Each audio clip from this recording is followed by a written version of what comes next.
தமிழ் குரல் நேயர்களுக்கு வணக்கம். இன்று நம்மோடு இணைந்திருப்பது திராவிட இயக்க சிந்தனையாளர் திரு வல்லம் பஷீர் சார் அவர்கள். வணக்கம் தோழர். வணக்கம் சார். இன்னைக்கு ஒரு பரபரப்பான நியூஸ் ஒண்ணு அதிமுகவுடைய வட்டாரங்கள்ல பேசப்படுறது என்னன்னா, அமித்ஷா அவர்கள் மறுபடியும் ஆணி அடிச்ச மாதிரி கூட்டணி பாஜக அதிமுக கூட்டணி ஜெயிக்கும், வெற்றி பெறும், பெருமளவில் வெற்றி பெறும். அப்படி வெற்றி பெற்றா அந்த ஆட்சியில நாங்க இருக்கிறது உறுதி அப்படின்னு அவரும் விட்டா உலக மொழிகள் எல்லாம் சொல்லுவார் போல இருக்கு. ஆனா எடப்பாடி அவர்கள் உறுதியா இல்ல இங்க தமிழ்நாட்டுல நாங்க தான் ஆட்சியில இருப்போம் அப்படின்னு சொல்றாங்க. இப்ப இவ்வளவு தூரம் ஓப்பனா ஸ்டேட்மெண்ட் கொடுத்தாச்சு. இதுக்கு எடப்பாடி அவர்கள் என்ன ரியாக்ட் பண்ண போறாரு? எப்படி இதை சமாளிக்க போறாரு இந்த வாட்டி? எடப்பாடி பழனிசாமி என்ன ரியாக்ட் பண்ணுவாருன்னு கேட்டா, அவரால் எந்த ரியாக்ஷனும் கொடுக்க முடியாது. கல்லாப்பட்டி சிங்காரத்தை போல பல்லை காட்டி கொண்டு நிற்கலாமே தவிர வேற எந்த ரியாக்ஷனும் அவரால் கொடுக்க முடியாது. அமித்ஷா மிக தெளிவாக இருக்கிறார். என்றைக்கு இந்த கூட்டணி குறித்த அறிவிப்பை சென்னையில் எடப்பாடி பழனிசாமியை வைத்துக் கொண்டு வெளியிட்டாரோ அன்றிலிருந்து இன்று வரை அமித்ஷாவினுடைய நிலைப்பாட்டில் மாற்றமில்லை. அமித்ஷாவினுடைய வார்த்தைகளுக்கு வண்ணம் பூசி கொண்டிருக்கிறார்கள் எடப்பாடி தரப்பினர். ஆனால் அவர் வார்த்தைகளை இவர்களால் மாற்ற முடியவில்லை. மாற்ற வேண்டிய இடத்திலும் அவர்கள் இல்லை. கூட்டணி ஆட்சிதான் என்று உறுதியாக சொல்கிறார். எடப்பாடி பழனிசாமியே எம்ஜிஆர் மாளிகையில் உட்கார்ந்து கொண்டு ஒரு பத்திரிகையாளர் சந்திப்புல சொன்னாரு, அதெல்லாம் டெல்லி தான் முடிவு செய்யும்னு சொன்னார். நன்றாக கவனிக்க வேண்டிய செய்தி அது. டெல்லி தான் முடிவு செய்யும்னா அமித்ஷா தான் முடிவு செய்வார்ன்றது. அமித்ஷா ஏற்கனவே முடிவு செய்து விட்டார்.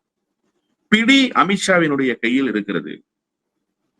இப்ப இந்த பயணம் என்பது மக்களை சந்திக்கிற பயணமாக இல்லை, மாறாக எடப்பாடி பழனிசாமி தனக்குத்தானே சூனியம் வைத்துக் கொள்கிற பயணமாகத்தான் இருக்கிறது. அவருடைய கருத்துக்கள், அவர் வெளிப்படுகிற விதம், தவளையும் தன் வாயால் கெடும் என்பதை போல அவரே பேசி கெட்டு போகிறார். பாஜக கருத்துக்களை மக்கள் கிட்ட கொண்டு போய் சேர்த்துட்டு இருக்காரு எடப்பாடின்னு தான் சொல்லணும். பாஜகவே சேர்க்காத கருத்துக்களை சேர்க்கிறார். நல்லா புரிஞ்சுக்க வேண்டியது, அவங்களே சேர்க்க முடியாது. பாஜகவே பேசாத குரலில், பாஜகவே எடுக்காத அரசியலை இவர்கள் எடுக்கிறார்கள்.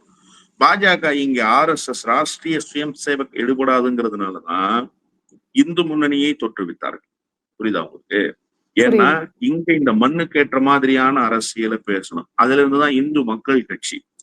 இப்படி ஏதோ ஒரு அரசியலை கொஞ்சம் உருட்டி பெரட்டி இங்கே நடத்தி கொண்டிருந்தது பாஜக. ஆனால் யோகி ஆதித்யநாத்தினுடைய அரசியலை அப்படியே பேசுகிற இடத்துக்கு வந்து சேர்ந்திருக்கிறார் எடப்பாடி பழனிசாமி. அதற்கு பல கட்டுக்கதைகளை பின்னாளில் சொல்கிறார்.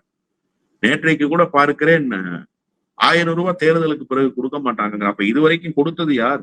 தேர்தலுக்கு பிறகு கொடுக்குறாங்களா? ஒரு மக்கள் நல திட்டத்தை விமர்சிக்கிற போது அது எத்தகைய தாக்கத்தை ஏற்படுத்தும்னு யோசிச்சு விமர்சிக்கணும். அவரு அதுலயும் சொல்லியிருக்காரு, நான் 1500 ரூபாய் தரேன்னு சொன்னேன், அதை விட்டுட்டு இப்படி 1000 ரூபாய்க்கு ஆசைப்பட்டு திமுக ஓட்டு போட்டீங்களே. அவருக்கு அரசியலே தெரியல. என்னன்னா, கலைஞர் 1 ரூபாய்க்கு 1 கிலோ அரிசின்னாரு. ஜெயலலிதா என்ன பீட் பண்ணாங்கன்னா இலவசமா அரிசின்னு பீட் பண்ணாங்க. கலைஞர் வண்ண தொலைக்காட்சி பெட்டின்னாரு, அவங்க மிக்சி கிரைண்டர்னாங்க. இப்போ ஒரு நலத்திட்டத்தை இன்னொரு நலத்திட்டத்தின் மூலமாக வீழ்த்துகிற அரசியல் தான் தமிழ்நாட்டில் எடுபடும். அததான் மக்கள் ஏத்துக்கிட்டாங்க. அதே மாதிரி தாலிக்கு 4 கிராம் தங்கம் தரேன்னு கலைஞர் சொன்னாரு, 8 கிராம் ஆக்குனாங்க அந்த அம்மா. புரியுதா உங்களுக்கு?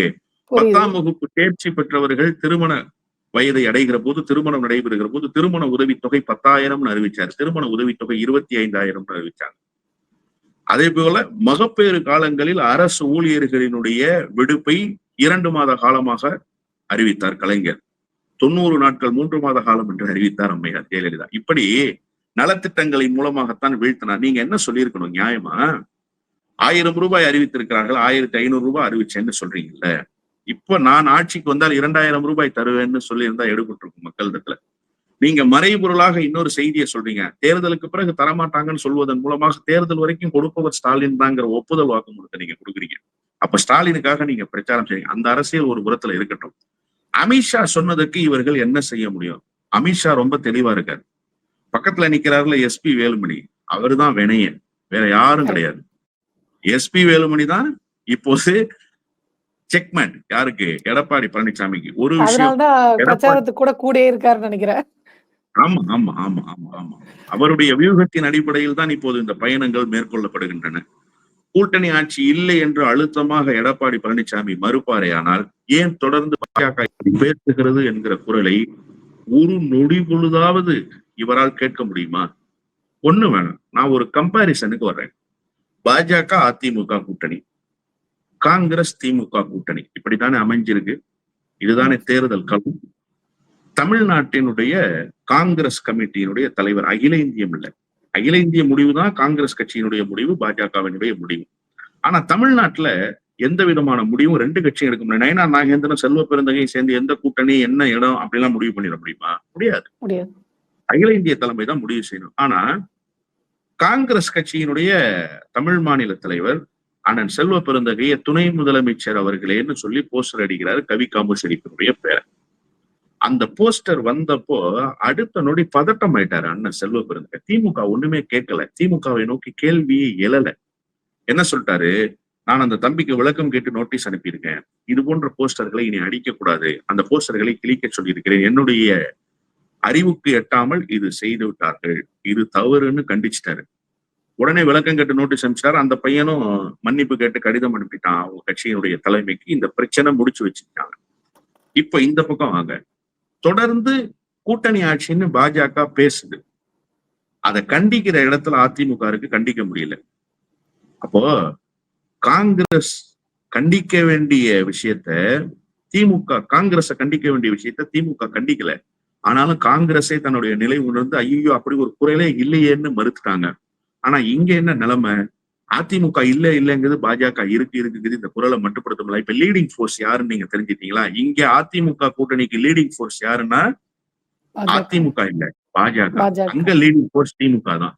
எனவே இது தவறுன்றதை உணர்ந்து செல்வ பெருந்தகை ரியாக்ட் பண்ணிட்டாரு. இங்க நயினார் நாகேந்திரன் ரியாக்ஷனுக்கு ஆப்போசிட் ரியாக்ஷன் என்ன காட்டுறதுன்னு தெரியாம சிரிச்சுக்கிட்டு இருக்காரு எடப்பாடி பழனிசாமி.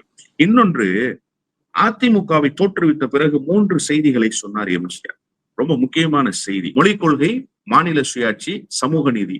இது 3ம் அதிமுகவுக்கும் திமுகவுக்கும் இரட்டை குழல் துப்பாக்கியாக இருக்கும். ஏனைய விவகாரங்களில் திமுகவோடு அதிமுக முரண்படுகிறது. இப்படித்தான் 70களில் தன்னுடைய பிரச்சாரத்தையே முன்வைத்தார், தன்னுடைய கொள்கை பிரகடனத்தையும் அப்படித்தான் அறிவித்தார் எம்ஜிஆர். ஆனா இப்ப அமித்ஷா ஒரு குரலை ஒழிக்கிறார்ல இன்னைக்கு. என்ன சொல்றாரு அமித்ஷான்னா, அதிமுகவினுடைய அடிமடியில கை வைக்கிற வேலையை செய்யறாரு. ஏன் நம்முடைய மொழிகளில் மருத்துவம் பயில்வதற்கு எது தடையாக இருக்கிறது என்று கேட்கிறார். பயிற்றுவிக்கிற மொழி நம்முடைய மொழியாக இருக்கட்டுமேன்னு கேட்கிறாரு. இது எதனுடைய குரல் தெரியும் உங்களுக்கு?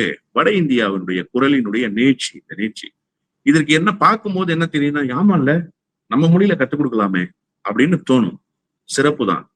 அவர் எந்த மொழி வேணான்னு சொல்றாரு புரியுதா? நம்முடைய மொழி இல்லை, அந்நிய மொழி என்று எதை சொல்கிறார் என்று சொன்னால் ஆங்கிலத்தை சொல்கிறார். அப்ப நம்ம என்ன இங்க கொள்கை வச்சிருக்கோம்? நம்முடைய மொழி கொள்கை தமிழும் ஆங்கிலமும். இன்றைக்கு இந்த 2K புரட்சி வந்ததற்கு பிறகு உலகம் முழுமைக்கும் சென்று சேர்ந்த சாப்ட்வேர் இன்ஜினியர்ஸை அனுப்பி வைத்தவர்கள் நாம். உலகம் முழுமைக்கும் ஒரு மருத்துவ டிமாண்ட் வந்த போது மருத்துவர்களை அனுப்பி வைத்தவர்கள் நாம். உலகோடு போட்டி போடுவதற்கு நமக்கு ஆங்கிலம். அண்ணா அதைத்தான் கற்றுத்தந்தார். அண்ணாவின் பெயரால் இயக்கம் நடத்துறீங்க, அண்ணாவினுடைய உருவத்தை கொடியில் வைத்திருக்கிறீங்க. மொழி கொள்கையில் அண்ணா வகுத்த வியூகம் தான் இன்றைக்கும் தமிழ்நாடு ஜொலித்துக் கொண்டிருப்பதற்கு அடிப்படை காரணம். அதிலேயே கை வைக்கிறார் எடப்பாடி பழனிசாமியிடம் கருத்தில்லை. இந்த செய்தி எடப்பாடிக்கு வந்து சேர்ந்ததா என்று கூட தெரியவில்லை. அந்த நிலையில் இருக்கிறார் எடப்பாடி பழனிசாமி. எனவே ஆட்சியில் பங்கு என்பதில் உறுதியாக இருக்கிறார்கள், வெல்ல போவதில்லை. இப்ப என்ன நடக்கும்னு நான் சொல்றேன் பாருங்க. ரொம்ப சிம்பிளா முடியும் இந்த விஷயம். என்னவாகும்னா, அதிமுக தொண்டர்கள் கீழ்நிலையில நீர்த்து போவார்கள். ஏற்கனவே மனக்குமுறலில் கொந்தளித்து போயிருக்கிறார்கள். இப்ப பிரச்சனை நீர்த்து போகும். எப்படி நீர்த்து போகும்னா, இந்த தேர்தல் கிழமை நீர்த்து போகிற அளவுக்கு போகும். அதிமுக ஜெயிக்க கூடாதுன்னு பாஜக நினைப்பான், பாஜக ஜெயிக்க கூடாதுன்னு அதிமுக நினைப்பான். ஏன்னா லீட் பண்றதுங்கிற ஸ்டேட் கொஞ்சம் வரும்போது 30 இடங்கள் பாஜக போட்டியிட்டா 25 இடங்களில் வெற்றி பெற வேண்டும். 150 இடங்களில் அதிமுக போட்டியிட்டால் அறுதி பெரும்பான்மை பெற வேண்டும். இல்லைன்னா 100 இடங்கள்லயாவது வெற்றி பெறணும். அப்பதான் பாஜக அதிமுக வந்து சேர போகிற மதிமுகவையும் சேர்த்து கொண்டு கூட்டணி ஆட்சி அமைக்க முடியும் இல்லையா? ஆனா இவங்க என்ன செய்வாங்க அப்படின்னு கேட்டீங்கன்னா, அதிமுகவினுடைய எண்ணிக்கை குறைய குறைய பாஜக லீடு எடுக்க முடியும். பாஜகவினுடைய எண்ணிக்கை குறைய குறைய அதிமுக லீடு எடுக்க முடியும். 2 கட்சியுமே என்ன பண்ணுவான்னா, அடியை வெற்ற வேலையை செய்வான், வேற வெற்ற வேலையை செய்வான். இது தேர்தல் களத்துல எதிரொலிக்கும். இந்த கூட்டணிக்கு எந்த விதத்திலும் இது பயன் தராது. இது தெரியாமல் அமித்ஷா பேசிக் கொண்டிருக்கிறார். இதை யாரு சொல்லணும்னா, அதிமுக சொல்லணும். யோ இப்படி எல்லாம் பேசாதீங்க, தமிழ்நாட்டு மக்கள் இதெல்லாம் ரசிக்க மாட்டாங்கயா. கூட்டணி என்பது ஒன்று இல்ல, இன்னொன்னு நான் முக்கியமா ஒண்ணு சொல்றேன். கூட்டணி ஆட்சி என்று சொன்னால் மக்கள் ஏற்க மாட்டாங்க. கூட்டணி ஆட்சி என்று சொன்னால் மக்கள் ஏற்க மாட்டார்கள். அதற்கு சிறந்த உதாரணம் 2016 மக்கள் நல கூட்டணி. மக்கள் நல கூட்டணி அப்படிதான். நீ சோறு கொண்டு வா, நான் குழம்பு கொண்டு வரேன், நீ பொரியல் கொண்டு வா, நான் அவியல் கொண்டு வரேன், எல்லாரும் சேர்ந்து பந்தி வைத்து சாப்பிடலாம்னு கிளம்புனாங்க. மக்கள் ஏற்கல. அதை தூக்கி குப்பையில கிடாசிட்டாங்க. இதுதான் தமிழ்நாட்டினுடைய மனநிலை. எனவே இது எடுபடாது என்பது மட்டுமல்ல, அதிமுகவை எந்த விதத்திலும் அரசியல் ரீதியாக முன்னோக்கி நகர்த்த விடாமல் அமித்ஷா முட்டுக்கட்டை போட்டு போட்டு போட்டு அதிமுகவை தன்னுடைய முழுமையான கட்டுப்பாட்டில் வைத்துக் கொண்டிருக்கிறார். அமித்ஷாவினுடைய கைக்குள் அடக்கமாக நிற்கிறார் எடப்பாடி பழனிசாமி. அதனாலதான் அவர் இரவோடு இரவாக புறப்பட்டு போக வேண்டும் என்கிற முடிவை எடுத்தது. அங்கே சென்று பத்திரிகையாளர்கள் கேட்டபோது அமித்ஷா என்ன சொல்கிறார் என்று தெரியவில்லை, அதுவரை காத்திருப்போம் என்கிற மனநிலை. அமித்ஷா வாய் திறக்கிற வரை நாம் எதுவும் பேசக்கூடாது என்று அமித்ஷாவிடத்திலே உத்தரவு பெற்றுவிட்டு வந்து பேசிய அந்த அணுகுமுறை. அமித்ஷா பேசுகிற போது பக்கத்தில் நல்ல பிள்ளை போலவே உட்கார்ந்தது. இந்த ஸ்கூல்ல வந்து சொல்லுவாங்க, childrens sit down, keep your finger on lips, don't shout அப்படின்னு பிள்ளைங்க அப்படியே வாயில விரல வச்சுட்டு கம்முன்னு டீச்சர் அடுத்த கமெண்ட் கொடுக்குற வரைக்கும் உட்கார்ந்து இருக்கிற மாதிரி அமித்ஷா பேசுகிற போது அமைதியாக இருந்தவர் அமித்ஷா பேசி முடிக்கிற வரை நிசப்தமாகவே இருந்தார். கூட்டம் கலைகிற போதும் நிசப்தமாகவே இருந்தார். இந்த நொடி பொழுது வரை நிசப்தமாகவே இருக்கிறார். அந்த டீச்சர் சொன்னாங்கல்ல, ஃபிங்கர் ஆன் த லிப்ஸ், அந்த ஃபிங்கர் ஆன் த லிப்ஸ் இப்போதும் எடுக்கப்படவில்லை என்றுதான் நான் புரிந்து கொள்கிறேன். ரெண்டாவது, அமித்ஷா அவர்கள் வந்து நம்ம விஜய் இருக்காரு பாத்தீங்களா, அவங்களுடைய கட்சியை எங்க கூட்டணிக்குள்ள கொண்டு வந்து சேர்க்கறதுக்கான வேலையை நாங்க பார்ப்போம். இப்போதைக்கு ஒண்ணும் இல்ல, ஆனா ஃபியூச்சர்ல, அதாவது தேர்தல் நெருங்குற டைமுக்குள்ள விஜய் எங்க கட்சிக்குள்ள கொண்டு வருவோம் அப்படின்றாங்க. விஜய் ஆல்ரெடி சொல்லிட்டார், பாஜக என் கொள்கை எதிரி, அதனால நாங்க அந்த கட்சியோட கூட்டணி வைக்கிற எந்த கட்சியோட வைக்க மாட்டோம், பாஜக கூட கூட்டணி இல்லைன்ட்டார். இருந்தும் இவங்க நாங்க உள்ள இழுக்கிறோம் அப்படின்றது இப்பவே விஜய்க்கு வந்து பாஜக ஒரு மிரட்டல் மாதிரி, அதாவது நாங்க உன்னை கொண்டு வருவோம் அப்படின்ற தோணியில அமித்ஷா சொல்றாரோ? பாஜக எதிர்ப்பை தமிழ்நாட்டில் பேசுகிற கட்சிகளை பட்டியல் கொடுங்க. ஒரு பட்டியல் வரும் அல்லவா? அதுல முதலிடத்தில் திமுக இருக்கும், இரண்டாவது இடத்தில் விடுதலை சிறுத்தைகள் இருப்பார்கள், மூன்றாவது இடத்தில் சிறுபான்மை அமைப்புகள் இருப்பார்கள், நான்காவது இடத்தில் பொது உடைமை அமைப்புகள் இருப்பார்கள். அண்ணன் வேல்முருகன் வருகிறார். ஏகப்பட்ட அமைப்புகள் அதிலே ஒரு பட்டியலில் வரும். காங்கிரசும் அதிலே இடம்பெறும். காங்கிரஸ் கட்சிக்குள் RSS ஊடுருவி இருக்கிறது என்று ராகுல் காந்தி சொன்னாலுமே கூட காங்கிரசினுடைய பிரதான அரசியல் பாஜகவினுடைய எதிர்ப்பு அரசியல் தான். அதையும் அந்த பட்டியலிலே நீங்கள் சேர்த்துக் கொள்ளலாம். விஜயினுடைய பெயரை இந்த பட்டியலில் சேர்க்க முடியுமா என்று தமிழ்நாட்டில் நீங்கள் ஒரு வாக்கெடுப்பு நடத்தினால் சேர்க்க முடியாது. ஏனென்றால் அது அழுத்தமாக எந்த இடத்திலும் ஒழிக்கப்படவே இல்லை. இப்ப திமுக யாராவது சொல்லுவாங்களா பாஜகவோட கூட்டணிக்கு போக போகுதுன்னு? ஒருவரும் சொல்ல மாட்டார்கள். அடிப்படை அரசியல் தெரியாத மக்கள் கூட சொல்ல மாட்டார்கள். விசிக கொள்கை பிரகடனமாகவே வைத்திருக்கிறது, பாஜகவும் பாமகவும் இடம்பெறுகிற அணியில் நாங்கள் இடம்பெற மாட்டோம் என்று ஒரு தலைவர் அறிவித்தது மட்டுமல்ல, இந்திய துணை கண்டத்தில் எனக்கு தெரிய ஒரு தலைவர் பாஜகவுக்கு போனவன் இந்த கட்சிக்கு வராதன்னு சொன்னார். வேற எந்த கட்சியும் சொல்லல, எந்த கட்சியும் சொல்லல. ஒரே ஒரு கட்சி தான் இந்தியாவுல சொன்னிச்சு. காஷ்மீரிலிருந்து கன்னியாகுமரி வரை ஏராளமான அரசியல் கட்சிகள் எந்த கட்சியும் சொல்லாத ஸ்டேட்மெண்ட்டை திருவாரூரில் நின்று கொண்டு விசிகாவினுடைய தலைவர் தோழர் திருமாவளவன் பேசினார். அவர் தான் சொன்னாரு, பாஜகவுக்கு போனவன் இங்க வராத, அந்த களவாணி புயல்களோடு தொடர்பு வச்சிருந்தவன் இங்க வந்து இங்கே களவாணித்தனத்தை பண்ணிடக்கூடாது, உனக்கு இங்க இடம் இல்லை, நீ வேற கட்சிக்கு போயிடுன்னு சொன்னார். இது போல அழுத்தமான எதிர்ப்பை என்றைக்காவது விஜய் பதிவு செய்திருக்கிறாரா? விஜயினுடைய கொள்கை என்ன? நான் ஒரு விஷயம் தான் கேட்கிறேன். விஜயினுடைய கொள்கை வழிகாட்டி 5-6 பேருடைய படம் வச்சிருக்கீங்கல்ல, அதுல பெரியாருக்கு ஒரு இடம் இருக்கு. பகுத்தறிவு பகலவன் தந்தை பெரியார் அதிலே இருக்கிறார். பெரியாரை இழிவுபடுத்தி பாஜக முன்னின்று நடத்திய மாநாட்டில் காணொலி வெளியிட்டார்கள். ஒரே ஒரு கண்டன அறிக்கை வந்தது, அவருடைய செயற்குழு கூட்டம் நடத்துகிற போது வந்தது. அப்படி என்று சொன்னால் என்ன பொருள்? உங்களுடைய குரல் 10 நாட்களுக்கு கழித்து வெளிப்படும். சரி, தமிழ்நாட்டுக்கு எது மைய நீரோட்டம்? தமிழ்நாட்டினுடைய அடிப்படை என்ன? சமூக நீதி, சமூக நல்லிணக்கம், மாநில சுயாட்சி, இவையெல்லாம் தமிழ்நாட்டினுடைய அடிப்படை தத்துவங்கள் இல்லையா?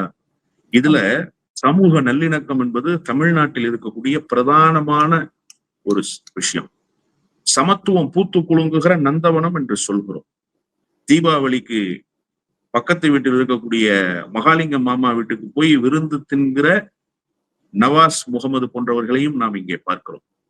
நவாஸ் முகமது வீட்டில் வந்து பிரியாணி திங்கிற மகாலிங்கம் மாமாக்களையும் நாம இங்க பாக்குறோம். இந்த இணக்கம் பத்திரிகைகளில் தங்களுடைய உற்றார் உறவினர்கள் பெயரோடு சேர்த்து தங்களுடைய நண்பர்களின் பெயரையும் போடுகிற அந்த போக்கு வேறு எந்த மாநிலத்திலும் கிடையாது, தமிழ்நாட்டில் தான் இருக்கு.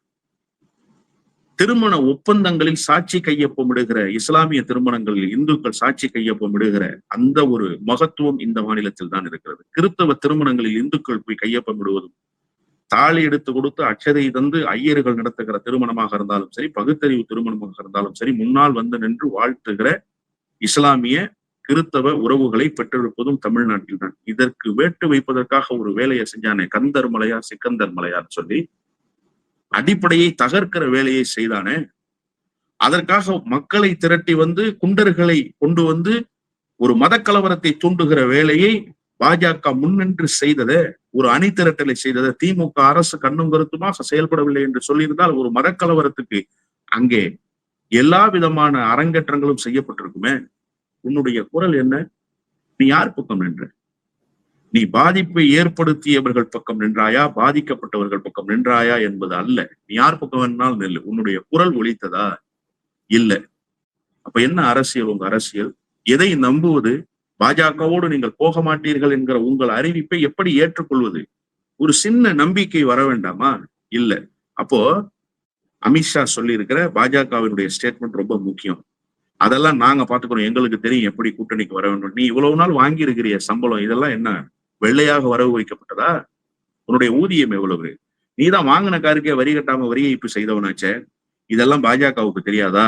ஓவர் நைட்டு இந்த நாட்டை ஆண்ட முதலமைச்சரையே தன்னுடைய பிடிக்குள் கொண்டு வர தெரிந்த அமித்ஷாவுக்கு ஒரு சாதாரண சினிமா நடிகனை தன்னுடைய பிடிக்குள் கொண்டு வர தெரியாதா? ஒரு நொடி பொழுதில் அமித்ஷா கொண்டு வர முடியும். அதைத்தான் அமித்ஷா நம்பிக்கையாக வெளிப்படுத்தையோ, நீங்க போங்க, எனக்கு தெரியுமையா அந்த பையன் நான் சொன்னா வருவான்.